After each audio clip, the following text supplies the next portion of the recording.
The Quinnipiac men's lacrosse team had a big-time matchup with Marist on ESPN. How did the team fare? And of course, Canisius traveled down to Hamden for Quinnipiac Baseball's MAC home opener. We've got the highlights from the weekend series and the latest from all Bobcat athletics right here on Sports Paws.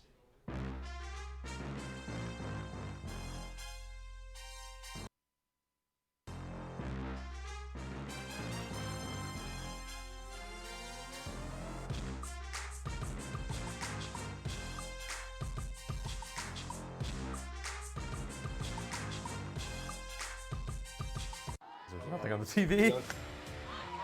Yeah.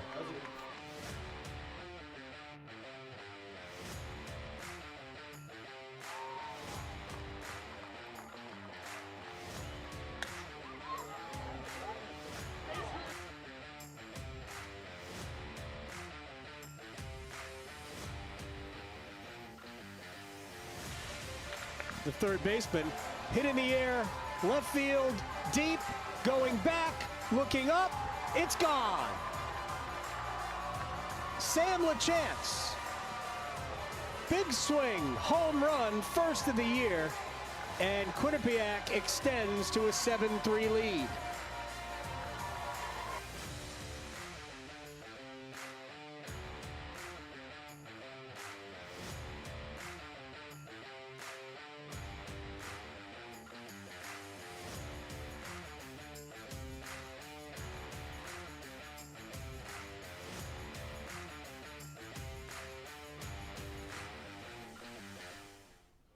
Welcome to Sports Paws. I'm your host, John Surratt. And I'm Eric Kerr. And John, it's definitely a bittersweet moment for us to be anchoring our last Sports Paws together after we produced the show together our freshman year here at Quinnipiac. Hey man, we can't get too emotional yet. We have the whole show to go through, but we'll definitely get those memories, get those emotions flowing throughout the end. You know what, John? You're right. Let's stop dwelling on the past and let's get right to it. We start tonight's show on the Diamond, where Quinnipiac Baseball hosted Canisius for its first 3 MAC games of the season.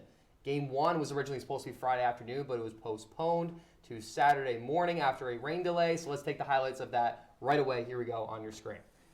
As I mentioned, this is the first 3 MAC games of the season for Quinnipiac. Canisius coming off a series with a lost 2 games against Manhattan. You see the pitchers warming up for this one. Brandon Garcia of Quinnipiac, Matt Duffy for Canisius. Going to be a good matchup on the mound. We'll take it straight into the 3rd inning. It's a scoreless game going into the 3rd, but not until this guy, Max Grant, hits a bomb out into right field for a deep one. Long bomb, home run. Best hitter in the MAC, showing why he is doing that, putting Canisius up 1-0. We head into the 5th. Canisius tacked off another run, put themselves up 2-0. But look at this. A balk from Matt Duffy scores a Quinnipiac runner. So now it's 2-1. And then this was a strikeout on Kyle Mays, but the ball makes its way past the catcher for Canisius, which means Quinnipiac's going to score again. Just like that, the Bobcats tagging a few more runs to get themselves up 5-2. Errors helping out the Bobcats. Close one out. Here's the final out of the game as Max Grant pops it up to left field. This will be your final score. Quinnipiac takes the first game of the series, 5-2. Bobcats coming out on top in game 1. And Canisius was able to recover in a big way in game 2 as the Golden Griffins were up by as many as 10 runs in the top of the 9th. Quinnipiac did make it interesting in the bottom frame of the inning, scoring 4 more runs, but still finished short in the second game of the double-hitter. With 22 hits from Canisius in Game 2, the Golden Griffins took this one by a final score of 15-9. Now, after splitting the doubleheader, as Eric just mentioned, we'll go into Game 3. Start in the 1st inning. Mike Stefan of the Golden Griffs homers right off the bat. Tate Copeland gets off the fence. Canisius leads 2-0. Top of the 2nd. Now we'll go as Vinny K. Renza goes yard off Copeland. We'll see that here. He'll make that go far and long, putting Canisius up 4-0. As you'll see him celebrate with his teammates around the diamond. Bottom of the 5th will go after that. Canisius still up 4-0, but we'll stay in the 5th inning, as I mentioned. Bobcats now will get back on the score. Here is Kyle Maves. He'll get a base hit. He'll into center field. Maves will steal and allow Andrew McDermott to score. Canisius leads 5-2. We'll go into 8th inning now.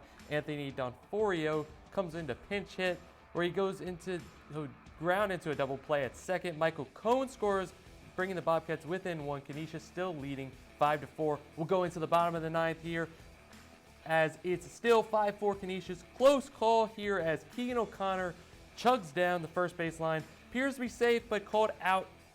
But after the dismay of astonishment of head coach John Delaney, Canisius would go on to win. And final out would be Cone swinging strikeout, ending the game for the Bobcats and giving the Canisius the rubber match victory. And with each MAC team having at least one conference series wrapped up, Q30 Sports Quinnipiac baseball beat reporter Ben Yergin gives his thoughts on what's to come for the rest of MAC play this season. Ben, what do you got? Eric, John, thank you guys for having me on. I first off want to say I'm thrilled, stoked, whatever word you want to say, to be on covering baseball. But we're not going to be talking about Quinnipiac baseball today. We're going to be talking about the rest of the MAC in general. I'll be giving you my number 1 team in the conference, the team that is going to have the steepest drop-off, and the team to beat right now, or the hottest team, if you will. To start, the number 1 team, I think, is going to be a repeat from last year in the Fairfield Stags. For those of you that don't know, Fairfield went 33-1 in conference play last year. Plus, they have their 2 best pitchers in Jake Noviello and Michael Sansone returning for their senior seasons. Noviello and Sansone finished 1st and 3rd in the MAC in ERA last season, with Noviello having a sub-2 ERA at 1.95 to be exact. They combined for 6 complete games, so they have longevity. Their manager trusts them to get through steep innings. But to keep in mind, a little asterisk, if you will, the MAC, each team in the MAC played 2 games of 7 innings. So they do have longevity, but they did not pitch a full 9 innings, just to get that out there. The combination of core players returning and not losing too many valuable assets, in Mike Caruso, for example, should keep the Fairfield Stags at 1 in the MAC. Moving on to the team to beat right now, or the hottest team, is the Rider Broncs. Rider swept Iona last weekend, beginning conference play, and they have been undefeated in the MAC thus far with that sweep. Rider has the best overall in the MAC with a 15-11 total record, and currently they are the 4th best offense and 6th in pitching. The reason they're the team to beat right now is not because they're the best, it's because they're the hottest team. They have momentum and they can keep that carrying throughout conference play and general play. I don't think they have the staying power to be elite like I did for Fairfield, but they are currently the team to beat right now. And finally, last but not least, the team with the biggest drop-off or fall-off, if you will. I think it'll be the Monmouth Hawks. Monmouth also swept Iona, but this past weekend, same as Quinnipiac competing with Canisius, though they did not sweep them. Monmouth's elite pitching is still intact. They're keeping Rob Hensey and Trey Dombrowski, who are 2nd and 4th in ERA in the MAC last season, rounding out the top 4 with the 2 Fairfield pitchers, Noviello and Sansone. But the reason I think they'll drop off is how much offense they're losing with their 5th years and their seniors. Losing Jalen Jenkins, Johnny Zega, and Matt Garber will have a significant impact on Monmouth this season, specifically Jalen Jenkins. Jenkins was their hit leader last year with 42 total hits and a .359 batting average, plus huge contact hitter, low strikeouts, only had 15 throughout the long season last year. He had a 405 on-base percentage, and with that, losing that along with Zega and Garber will have Monmouth drop off significantly in the MAC this year, maybe to 4th or 5th. Well, thanks, Ben, for that. Not only is Quinnipiac baseball team off to a rough start, but the same can be said for the Quinnipiac men's lacrosse team. Coming into the weekend, the Bobcats were 1-6 with 6 consecutive losses after barely squeaking by UMass Lowell in its season opener. On Saturday, the Marysville Foxes came to town, but could the Bobcats pull out a dub and end its skid? You got to watch and find out. We'll start here in Hamden, where the game was actually being broadcasted on ESPN. First MAC win after losing. The Bobcats look to get their first MAC win after losing the first 2. Here we'll start with Hunter Embry finds Steve Bickle. He snipes it in, but then Quinnipiac's Dimitri George, he'll go down, score, make it 4-2 Maris. We'll go now into the second quarter. Jason Intermisoli runs from behind the net and gets a sliding goal past Nick DiMuccio, making it 5-3 Maris. But then Quinnipiac will go down and tie it back up. CJ Gallagher gets it to go in the midfield, scoring with 7 minutes to go in the first half. 5-5 all. Third quarter will go. Maris goal here. Bobcats enter the second half down 5-6, but now 6-5. Maris now up 6-5. The Intermisoli finds Jake Diacy for Maris in front of the net as a red as the Red Foxes will extend the lead to 3. But then here, Jake Tellers will find Steve Germain far out. Bobcats down 13-9, but can they close it out? They cannot. Maris gets a wide open goal, and they'll go on to win the game in Hamden 17-10. Now it's time for our first break, but we don't go anywhere. Two Quinnipiac Sports welcomed West Coast powerhouses San Diego State and Oregon into Hamden over the weekend. Plus, softball analyst Lo Yarnell joins us in studio to talk all things MAC softball. Sports Paws. We'll be right back.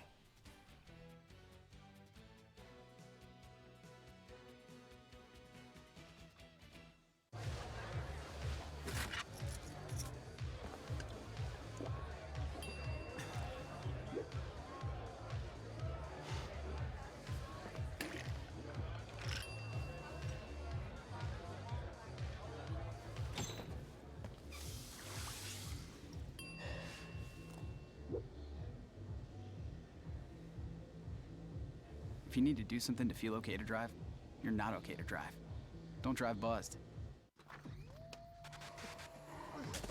Multiple studies have shown that marijuana can slow both driver reaction and response time, which can be really dangerous. He's here. He's here. Wait. What? I can't drive. Why? I'm high. Oh.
Welcome back. One block down. 2 more to go. We'll stick with lacrosse as the Quinnipiac women's lacrosse team had 2 games over the week. We'll start as, despite the men's lacrosse struggling, the women's lacrosse team had been exceeding expectations heading into its game against the San Diego State Aztecs on Wednesday.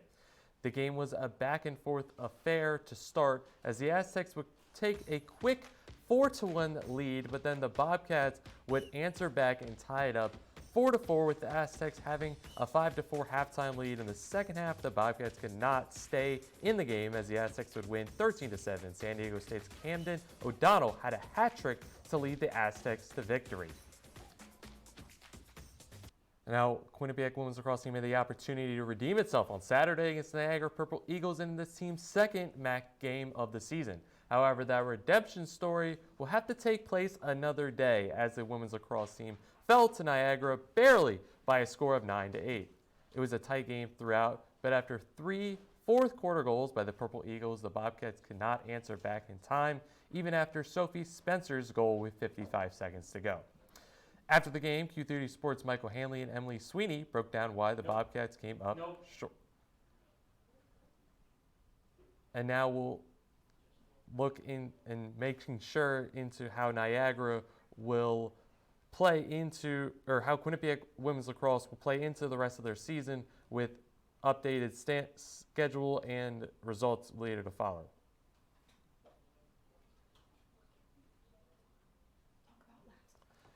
So, Eric, what?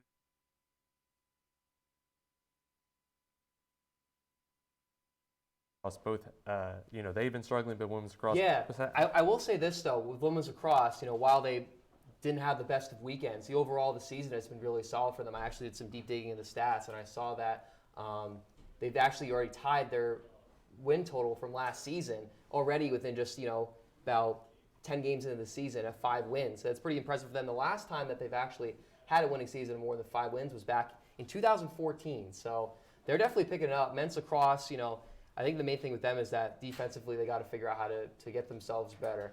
I think that's definitely something they got to work on going forward. But we're going to take a quick commercial break, but we got some more softball stuff coming up within you in the next block of our show.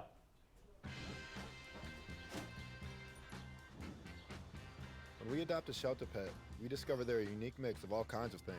Come on, Joe, spot on this last one. There it is.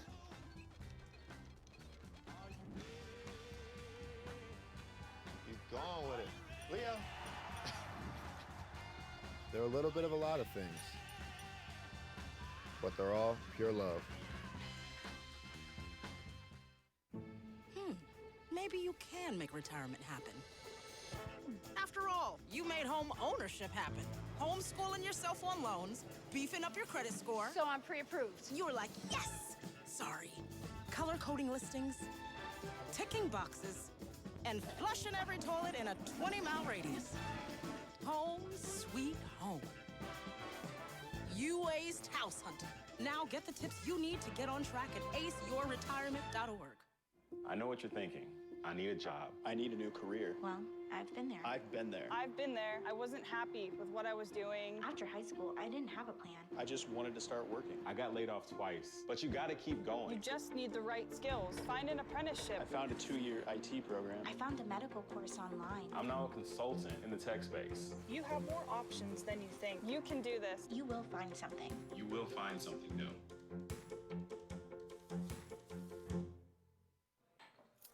What do you think you're doing, Kevin?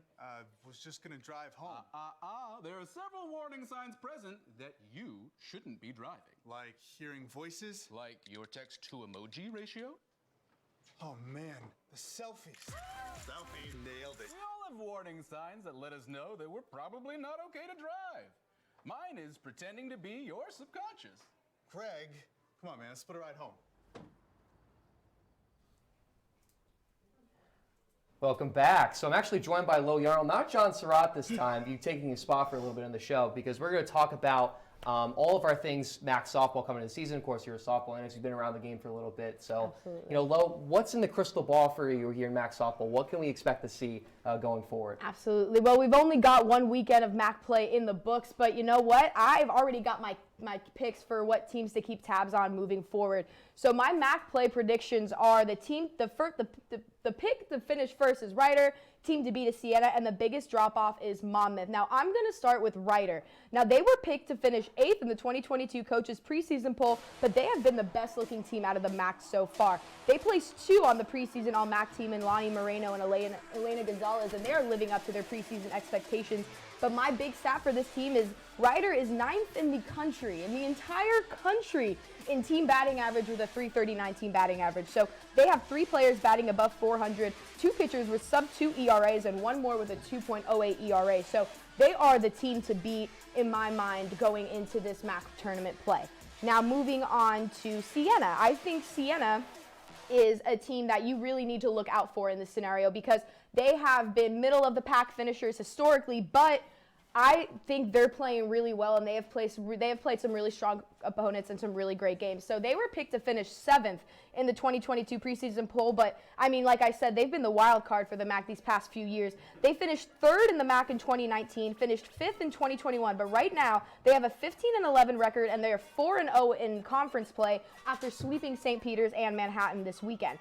And they are similar to Ryder in offensive powers, with seniors Ava Fitzmaurice and Sabrina Vargas hitting .402 and .397 respectively, and their opponents are only hitting .285 against Siena's pitching staff. So I think the head coach in Casey Bump, only in her 2nd season, has a lot to work with Siena.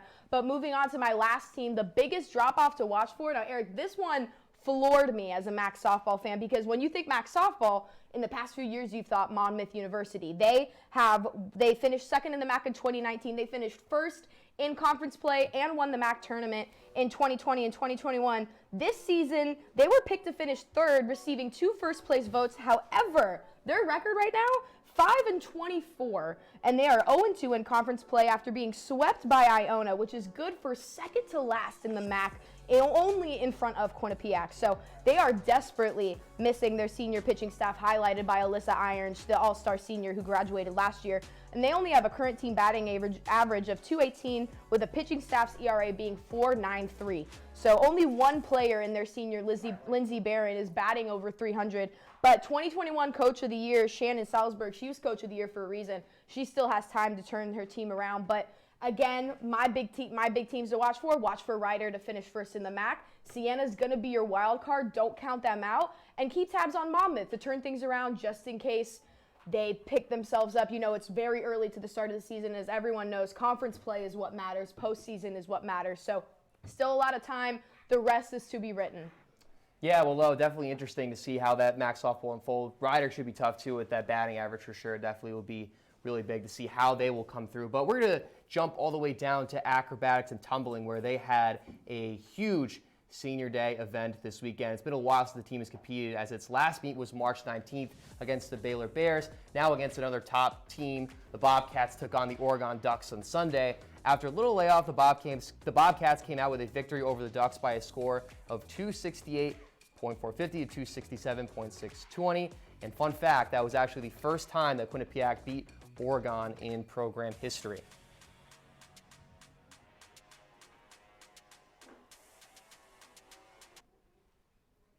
Now, however, after that big victory against Oregon, the Quinnipiac Acrobatics and Tumbling team had their senior day, where a ton of their seniors and some former players, now coaches, were highlighted, as Q30's Ben Kane has more. The Cats are back. That's just plain and simple. Not only did the Bobcats complete another winning season, but they also welcomed back the class of 2022, a team whose season was cut short to a COVID-19 pandemic, for some well-deserved recognition. It was huge to be able to do that for them. Nothing worse than that whole, whether you were in sports or that year when everything came to a screeching halt, all those rites of passages that you feel as a young person didn't get celebrated. We felt very strong. From careers in health science, business, and even communications, the class of 2020 have chosen very different career paths. While some of Power's former players have branched out and even found careers away from the sport, a few have decided to stick around, including Emma Carmen, who lined up on the opposite side Saturday as an assistant coach for Oregon. They're going career-wise, they're all on the fast track, you know what I mean? The idea that, like for Emma, starting out in journalism, but her love and passion for coaching because she found the sport, she's multi-talented. She's got so many options in her life. Same thing with Cameron Diaz, Melanie Mancini, and Aaron Trotman. I mean, they can just be in like 5 different positions and valued in all of them. They're really, really smart young women. While Hamden will unfortunately be saying goodbye to this team is not going anywhere yet, as they will be traveling to Oregon for the national championships. For Q30 Sports, I'm Ben Kane. Now that'll be it for this block. We have to go to break, but before you come back, some major news, hockey news came out over the past week as we break down who's coming back and who's coming and who's signed professionally across the contracts. Additionally, with spring sports top 5 hits of the spring season. Don't go anywhere. We'll be right back.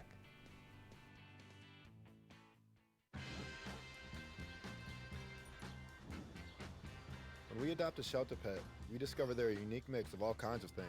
Come on, Drew, spot on this last one. There it is.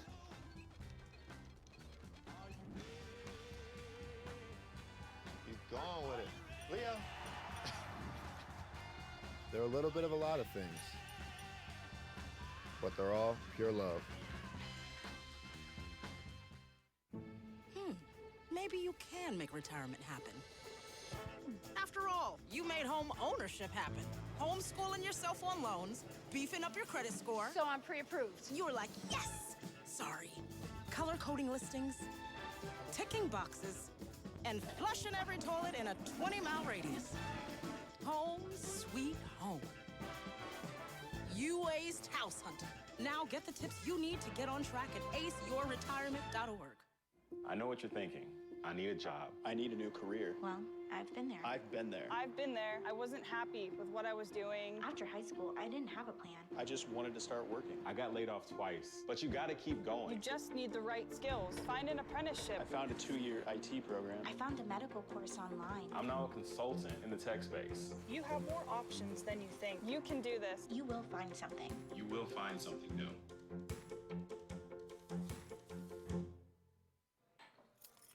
do you think you're doing, Kevin? Was just gonna drive home.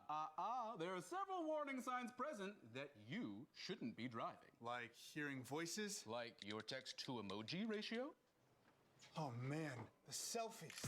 Selfie. Nailed it. We all have warning signs that let us know that we're probably not okay to drive. Mine is pretending to be your subconscious. Craig, come on man, let's put a ride home. Welcome back. While a bunch of Quinnipiac men's ice hockey seniors plan to return to Hamden next season, one Bobcat also a couple Bobcats inked some contracts ahead to the pros.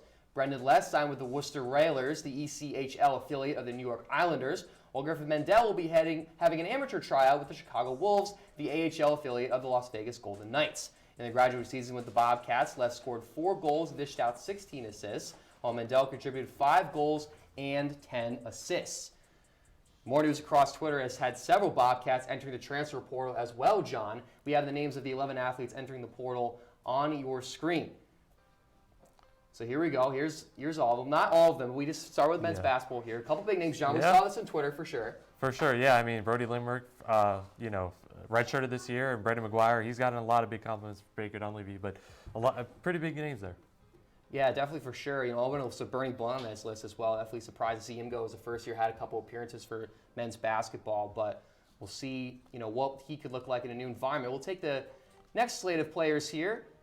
As you can see, these few are in the transfer portal. Elias King we saw on the last slide. Of course, Monty Freeze, Jada Bonner, Haley Smith, and then men's ice hockey to round the list there with those 4 names on the screen. Definitely surprised to see Jada Bonner go, John. I thought she would have been really solid for this team next year.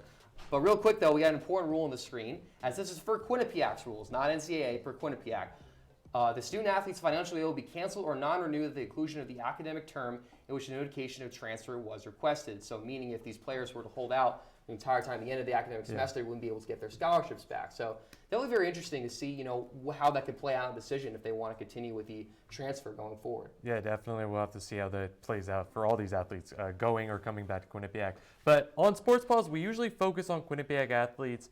But for here, I want to do a little fun segment highlighting the basketball championship games going on right now, both men's and women's basketball, in my Surratt Stats segment. With this segment, looking at some crazy stats that happened over the past weekend with March Madness Final Four and National Championship games wrapping up. We'll start in the men's basketball Final Four. Coach K finished 50-50 all-time against North Carolina. UNC Duke was the most watched Final Four games of 2017 with 16.8 million views and could potentially be the second most watched college basketball broadcast of all time.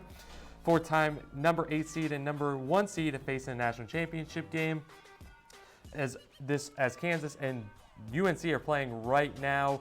And then we'll go into women's basketball here in a little bit, as South Carolina last night played UConn in the women's national championship. South Carolina ended up winning 64-49, but however, Gino Auriemma was 11-0 going into Sunday night national championship games against South Carolina, but that did not stand as South Carolina went wire to wire as the number 1 team in the country. Interestingly, first time ever that's happened since UConn back in 2017-18, and this was head coach Dawn Staley's second national championship with South Carolina after not winning one at all in college, after being one of the best arguable college basketball players in women's basketball history at Virginia. And now, Eric, we usually do Sports Ball's top 5 plays, but of the week with spring sports now full swing, we want to get into spring sports top 5 spring swings. I see what you did there, John. I'm ready to hit this out of the park. I'll take the odds, you take the evens? For sure. All right, for sure. Let's get right into it. We start with number 5. Going to start with some softball here. Here's Gianna Fazzolari. You'll see it right here in a second. It's going to be a ground ball right between a diving Bridget Nasser and Kayla Thomas for that base hit for Canisius. Nice little strike there for our number 5th play. We'll go into number 4 as Kyle Maves will actually swing and miss here, but wait, the ball gets past catcher Mike Mazzara and Andrew McDermott will tie it. We're on to number 3 right now, John. Here's Mike Steffen with a deep blast out into left field. Kiss that baby goodbye. That was a long bomb. Big strike there for Steffen for number 3. Now we'll go into number 2 as the Golden Griffins go yard again in the same game, but this time it's Vinny Chiarenza who hit the no-doubter. A little bit of celebration after that big play as he runs down, high-fiving his teammates. You saw that earlier on in the highlight for the Canisius game earlier. Yeah, John. I mean, we've seen a lot of Canisius big swings. Yeah. So now let's get some Quinnipiac softball in the mix. Blink, you might miss it. Kayla Thomas. That's a deep strike over there in the outfield. Big swing from her. Thomas has simply just pumped up after her crack of the bat there. Their signature celebration as well. You gotta love to see that one, John.